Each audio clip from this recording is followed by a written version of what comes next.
Bro, अभी G20 summit हुआ था, अब P20 हुआ, अभी और कितने अल्फाबेट्स बचे हैं?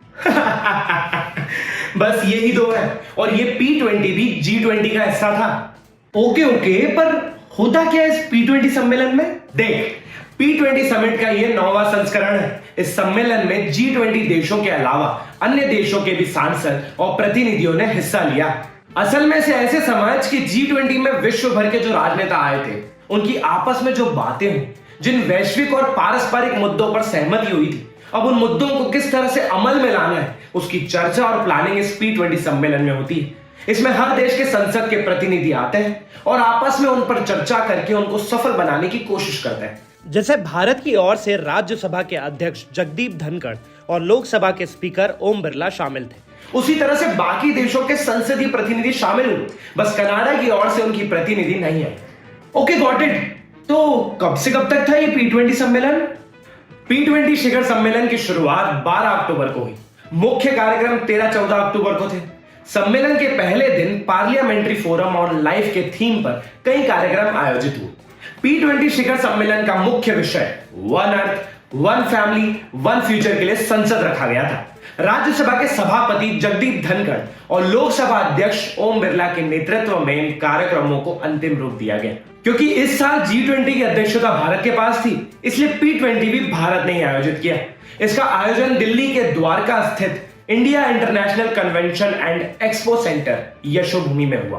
ओके, तो क्या शेड्यूल रहा है सम्मेलन का और किन मुद्दों पर बात हुई? सम्मेलन के 2 मेन वर्किंग डेज थे। उन 2 दिनों के लिए सम्मेलन में कुल 4 सत्र रखे गए। पहला सत्र था एसडीजी के लिए एजेंडा 2030, उपलब्धियों का प्रदर्शन, प्रगति में तेजी लाना है। यह यूएन द्वारा वर्ष 2030 तक सतत विकास लक्ष्यों पर आधारित है। दूसरे सत्र का विषय सतत ऊर्जा परिवर्तन, हरित भविष्य के प्रवेश द्वार है।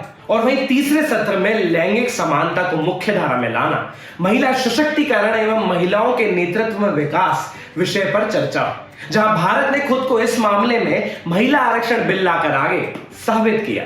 जबकि चौथे सत्र का विषय सार्वजनिक डिजिटल प्लेटफॉर्मों के माध्यम से लोगों के जीवन में परिवर्तन रहा। और ये सारे विषय आज वैश्विक मुद्दों से निपटने की तत्काल आवश्यकता को टारगेट करते हैं।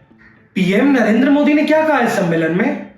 पीएम मोदी ने इजराइल में उपजे संकट का नाम लिए बिना कहा कि दुनिया के अलग कोनों में जो भी कुछ घट रहा है, उससे आज कोई भी अछूता नहीं है। संघर्ष की वजह से आज दुनिया संकटों से जूझ रही है। ये किसी के भी हित में नहीं है। मानवता के सामने जो बड़ी चुनौती है, उसका समाधान बटी हुई दुनिया नहीं दे सकती। ये शांति और भाईचारे का समय है, साथ आगे बढ़ने का समय है। हमें विश्व को एक पृथ्वी, एक परिवार और एक भविष्य के साथ आगे बढ़ाना होगा।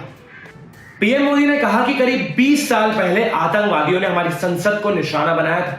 उस समय संसद का सत्र चल रहा था और आतंकवादियों की मंशा सांसदों को बंदी और उनको खत्म करने की थी। अब दुनिया को भी एहसास हो रहा है कि आतंकवाद दुनिया के लिए कितनी बड़ी चुनौती।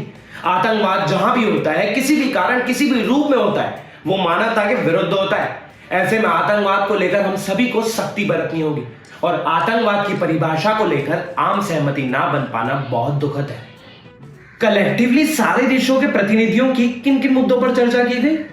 सम्मेलन के बाद लोकसभा स्पीकर और भारत के प्रतिनिधि ओम बिरला ने उन सारे विषय और मुद्दों को संक्षिप्त में बताया जिन पर सारे देशों के प्रतिनिधियों ने चर्चा की। और वो विषय इस प्रकार है। अंतरराष्ट्रीय व्यापार को प्रोत्साहित करने पर जोर।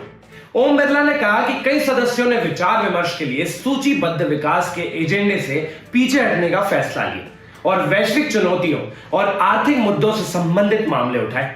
उन्होंने कहा कि कई सदस्यों ने पश्चिम एशिया की स्थिति का उल्लेख किया है, जबकि कुछ अन्य ने बहुपक्षवाद को मजबूत करने, अंतरराष्ट्रीय व्यापार को प्रोत्साहित करने की जरूरत और लचीली सप्लाई चेन की जरूरत के बारे में बात की है। संसदीय कूटनीति को आगे बढ़ाने पर जोर। लोकसभा स्पीकर ने कहा कि मैंने इन संदर्भों को ध्यान से नोट किया है। आज की परस्पर जुड़ी दुनिया में हम किसी भी मुद्दे को अलग थलग करके नहीं देख सकते। उन्होंने कहा कि शिखर सम्मेलन में अपनाए गए संयुक्त बयान में अंतरराष्ट्रीय शांति को बढ़ावा देने और संघर्षों और विवादों के शांतिपूर्ण समाधान का समर्थन करने के लिए संसदीय कूटनीति को आगे बढ़ाने की बात कही गई है। विवादों के शांतिपूर्ण समाधान का समर्थन संयुक्त बयान में कहा गया कि हम अंतरराष्ट्रीय शांति, समृद्धि और सद्भाव को बढ़ावा देने का प्रयास करेंगे। प्रासंगिक मंचों पर संसदीय कूटनीति और बातचीत में करना जारी रखेंगे। इसमें संघर्षों और विवादों के शांतिपूर्ण समाधान का समर्थन करना भी शामिल है। अगले साल P20 की अध्यक्षता कौन करेगा? सम्मेलन के अंत में लोकसभा अध्यक्ष ने ब्राजील के चैम्बर ऑफ डेप्यूटीज के अध्यक्ष Arthur Cesar Pereira de Lira को P20 की अध्यक्षता भी सौंपी। अगले साल ब्राजील G20 की अध्यक्षता करेगा। G20 की अध्यक्षता तो ब्राजील के हाथ में है, लेकिन लाइक, शेयर और सब्सक्राइब का बटन आपके हाथ में है। हमारे चैनल को खूब सारा प्यार दीजिए और वीडियो को शेयर करते रहिए।